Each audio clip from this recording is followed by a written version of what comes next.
Muy buenas noches a todos, estamos en otro bloque más de La Resistencia y hoy justamente estamos con un proyecto de ley el cual ha pasado la Cámara de Diputados, ahora resta que pase la de Senadores para quedar aprobada, como se suele decir, en la cual parece ser que, a pesar que la mayoría de la gente no tiene trabajo, acá al Estado le interesa tener que meter 40.000 travestis y trans, los cuales no hay en la Argentina, para seguir poniéndole más trabas a la política y a la economía argentina. Horacio. Bien, este punto es más que interesante y creo que has logrado condensar en esencia lo que ha sucedido en las últimas horas dentro de lo que es el cuerpo político por definición que representa en teoría el pueblo, como es en esencia la Cámara Legislativa. Así bien, lo que ha sucedido es que en diputados, una iniciativa claramente de corte netamente progresista ha presentado 207 votos a favor, 11 en contra y 7 abstenciones.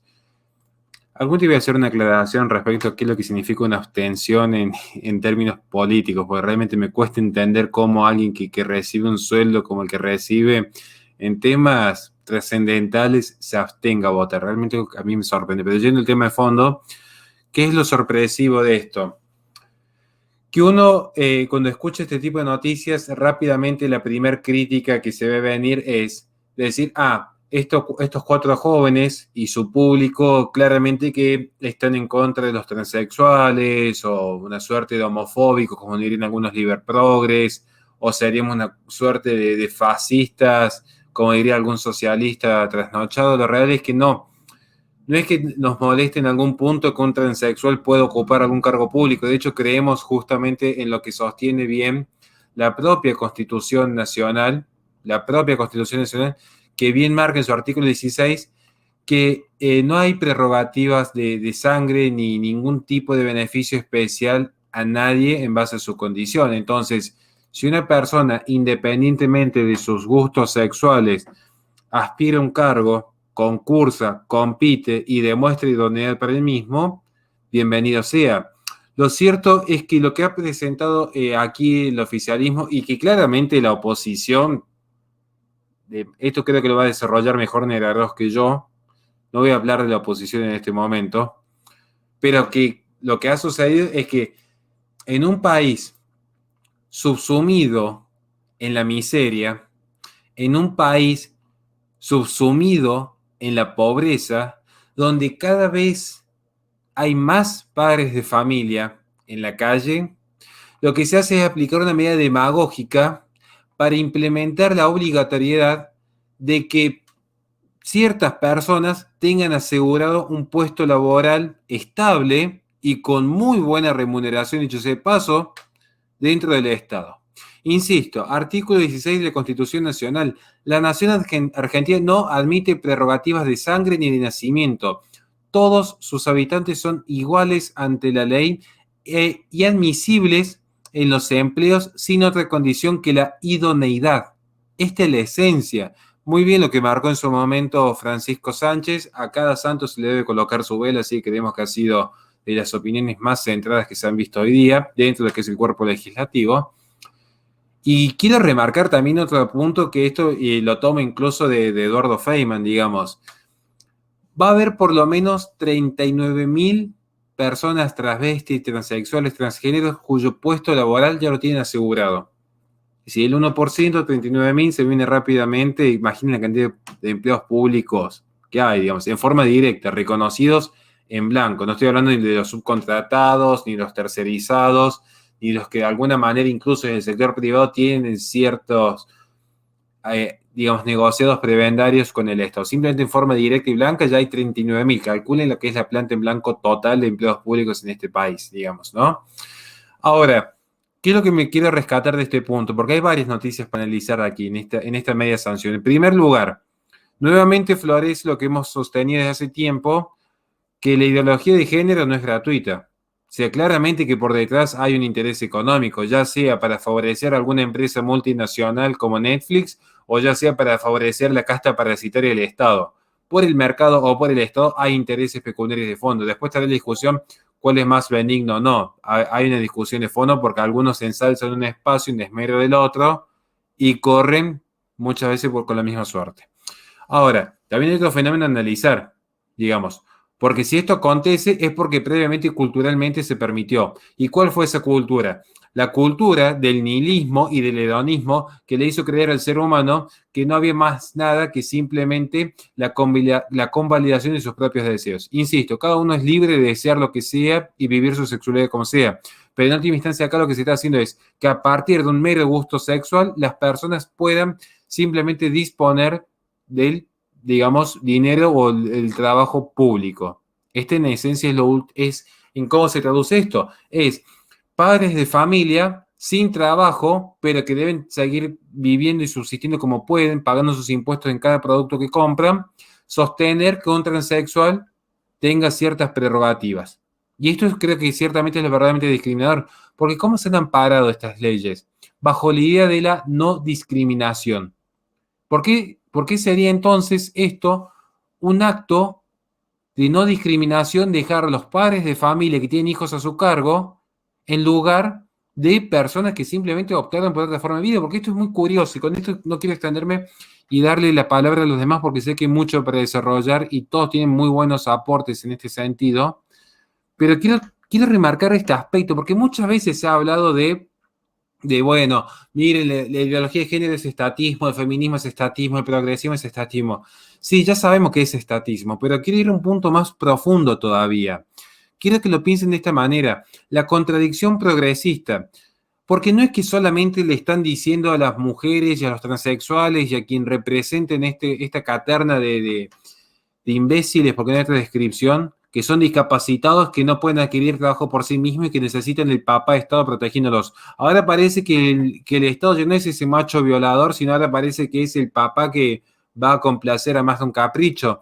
Pero es ese análisis, hay algo más profundo todavía, más allá de esa contradicción de tratar como discapacitados a los transexuales. Acá está el fondo de la cuestión. Porque el mismo movimiento que le está diciendo a las personas que son totalmente libres de elegir su sexualidad y su identidad, que podríamos llegar a coincidir o no en algunos aspectos, no en todos, en algunos aspectos podríamos llegar a coincidir, el mismo sistema que le está diciendo, sos libre de vivir como desees, cuando esa persona elige vivir esa forma de vida, luego dice, no, el sistema está excluyendo. Por lo tanto, el sistema tiene que asumir la responsabilidad. Ahora, ¿quién asume la responsabilidad? Por definición, en filosofía, asume la responsabilidad el agente que actúa en libertad. Pero si el transexual no asume la responsabilidad y tiene asegurado, en este caso, un cupo laboral, quiere decir que hay algo en la transexualidad o en la ideología de género o en el feminismo o en lo que sea, en cualquier tipo de identidad sexual, cualquier ideología, hay algo que les impide ser responsables. Por eso aparece un ente responsable, para que se entienda mucho más simple esta abstracción filosófica. Yo tengo una hija, entonces, si mi hija va a un negocio y rompe algo, ¿quién tiene que pagar lo que rompió? Y claramente que yo, que soy el adulto, que obra en libertad. ¿Por qué obra en libertad? Porque tengo agencia moral, discernimiento, intención y libertad. Yo como adulto me hago responsable de lo que se encuentran bajo mi cuidado. ¿Por qué? Porque una bebé todavía no posee la libertad de acción para discernir lo que es bueno y lo que es malo.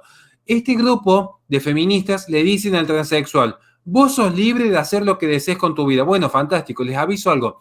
La libertad implica la responsabilidad. Es decir, si alguien elige, por ejemplo, trabajar y no estudiar, asume eso en libertad, pero también asume la responsabilidad con los beneficios que le pueda generar y los costos que le pueda generar. ¿Se entiende? Si alguien elige, por ejemplo, tener un hijo, asume la responsabilidad de tener un hijo, con la libertad y con los costos que eso le implique. Esto es lo que me llama la atención, porque si acá ponen al Estado como responsable de estos cupos laborales, quiere decir que entonces no hay libertad en la elección. Y si no hay libertad en la elección de estos transexuales, por lo tanto tienen que ser discapacitados que se encuentran bajo el amparo, porque no poseen la libertad plena de acción, entonces están reconociendo que sus propias teorías representan un estructuralismo donde la persona ya no es ese ser idóneo para convalidar su voluntad, sino que no es más que una estructura. Y si es un engranaje en la estructura, quiere decir entonces que su identidad sexual es una farsa, porque así como puede ser deconstruida la heterosexualidad, ¿por qué no se deconstruye entonces la homosexualidad bajo sus propios términos? Porque termina siendo toda una construcción social bajo el amparo del sistema. Y si ellos legitiman este sistema sin validar la relación o la base filosófica del mismo, quiere decir entonces que toda su prédica fue siempre una farsa que se resume en esto. Le han implantado la mentira de la identidad sexual a un grupo de personas para realizar con ello un acto demagógico que les permite finalmente controlar las arcas del Estado. En definitiva, el feminismo y la ideología de género no es más que una farsa para hacer dinero a costa del sector productivo. Todo eso resume lo que he intentado decir. Yo quería tocar dos puntos principalmente. El primero, como bien dijiste, Horacio, el tema de la oposición. Fue una ley que fue votada tanto por el espacio oficialista como el espacio opositor, entre las comillas que te entren adentro de la hoja, ¿no? Porque acá vemos que realmente a la hora de la campaña sí son muy diferentes, son la verdadera oposición, los que vienen a salvar la República. Pero acá hay dos alternativas, evidentemente, ¿no? Una alternativa es que el espacio opositor de Juntos por el Cambio, el supuesto opositor de Juntos por el Cambio, desea con muchas ansias que la gente repudie el kirchnerismo, entonces aprueba las leyes kirchneristas para que el país se destruya totalmente y ellos queden como los salvadores, a pesar de que no piensan de esa forma y en realidad simplemente les aprueban las leyes como para que la gente después diga, miren lo malo que es el kirchnerismo, ¿no? Y esto no lo digo simplemente por una conjetura mía, sino porque la podíamos escuchar a la presidente del PRO, Patricia Bullrich, hablando sobre la ley que regulaba las campañas de vacunación, y ella criticaba fuertemente la ley y se le marcaba que su propio espacio había votado a favor de dicha ley y ella se hacía la tonta y se hacía la que no escuchaba el planteo, hasta que finalmente tuvo que admitir que evidentemente su espacio político había aprobado la ley y había estado de acuerdo en la promulgación de dicha ley. Entonces, evidentemente no es un delirio mío, sino que es algo que lo están sosteniendo ellos mismos. Pero la verdadera idea, lo que yo realmente creo que está pasando adentro del Congreso, es que simplemente el espacio de Juntos por el Cambio no es un espacio opositor, sino que es un espacio que es una bolsa de gatos donde hay de todo, donde ponen algún que otro libertario, ponen algún que otro conservador, como para que, viste, todo el mundo se sienta representado dentro del Juntos por el Cambio, porque claro, mirá, está tal diputado que piensa como yo, entonces significa que Juntos por el Cambio es un espacio que piensa como yo. Entonces a los peronistas les hacen creer que Juntos por el Cambio es peronista, a los libertarios les hacen creer que Juntos por el Cambio es libertario, y mientras tanto Juntos por el Cambio está negociando con el kirchnerismo, aprobándole todas las leyes y dejando que pasen y que pasen y que pasen, porque evidentemente hay una alianza política entre ambos partidos para poder quedarse con el país, y es un pacto de impunidad mutuo en el cual no vemos ninguna causa, ni siquiera para la gente del kirchnerismo, que es una asociación ilícita, ni tampoco para la gente de Juntos por el Cambio, que durante la campaña Alberto Fernández dijo que apenas asumiera iba a tener las causas listas para Mauricio Macri y toda su zápata de funcionarios que fugaron dinero con la deuda, y no vemos a ninguno con ningún tipo de juicio ni ninguna condena. Es decir, que evidentemente el pacto de impunidad, era para ambos dos partidos, ¿no? Y volviendo a la ley de inclusión, acá yo veo una gran contradicción, porque lo que te dicen es que la identidad sexual y el género viene tiene sustento en la autopercepción, ¿no? Y que cada uno puede definir la forma en la que manifiesta su sexualidad y sus gustos, etcétera, ¿no? Entonces, ¿qué es lo que a mí me define como transexual? Supuestamente debería ser mis propios gustos y mi propia elección, ¿no? ¿Y qué es lo que define ser o no ser trans? Te dicen que también ser o no ser trans es una construcción social, que la heterosexualidad es una construcción social, que la homosexualidad es una construcción social, que ser varón y que ser mujer es una construcción social, pero que está todo basado en lo que uno interpreta como varón, lo que uno interpreta como mujer y lo que uno interpreta como trans. Entonces, si yo decido interpretar por mi propia voluntad que ser un varón que le gustan las mujeres y que se manifiesta con cualidades masculinas es ser trans, yo debería poder autoproclamarme como trans teniendo todas las cualidades de un varón. Y el Estado no debería poder impedírmelo. Entonces, ¿qué sentido tiene una ley que está basada en la absolutamente nada, porque ellos mismos están afirmando que el género, la identidad sexual y la manifestación de esa identidad está basado simplemente en una autopercepción que es personal y que no depende de absolutamente nadie.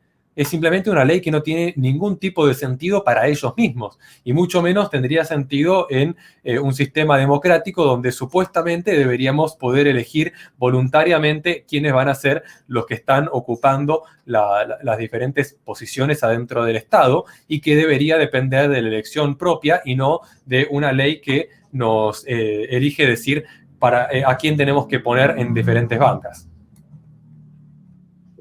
Excelente, Negra. Yo no puedo dejar de pasar tampoco lo que pasó en Diputados, en lo que tiene que ver con la equidad en la representación de los géneros, este proyecto de ley en lo referente a los medios de comunicación, ¿no es cierto?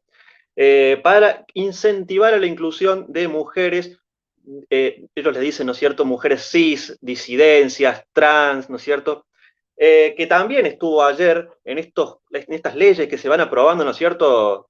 Siempre pasa lo mismo, ¿no? A las medianoche, a la madrugada, uno no sabe lo que está pasando en ese momento y se entera 3, 4 días después, o no se entera y pasan de largo. Incluso en este proyecto de ley controvertido, polémico, se ha dicho que es polémico, ¿no es cierto? Ha salido en las redes sociales, en algunos medios de comunicación, polémico. ¿Por qué? Porque se condiciona a los medios de comunicación que no incentiven la inclusión en los medios, justamente cualquier medio de comunicación, de estos géneros, ¿no es cierto? Se los condiciona a no entregarles el certificado, ¿no es cierto?, que acredita el cumplimiento de la norma. Bien, digamos, esto viene de la mano con la ley del cupo, lo que estamos tranquilamente hablando anteriormente. Incluso acá viene otra cuestión más ya totalmente locada, digamos. Esto va a haber un condicionante, ¿no es cierto?, aparte de ese, en lo que respecta a la ley al lenguaje inclusivo.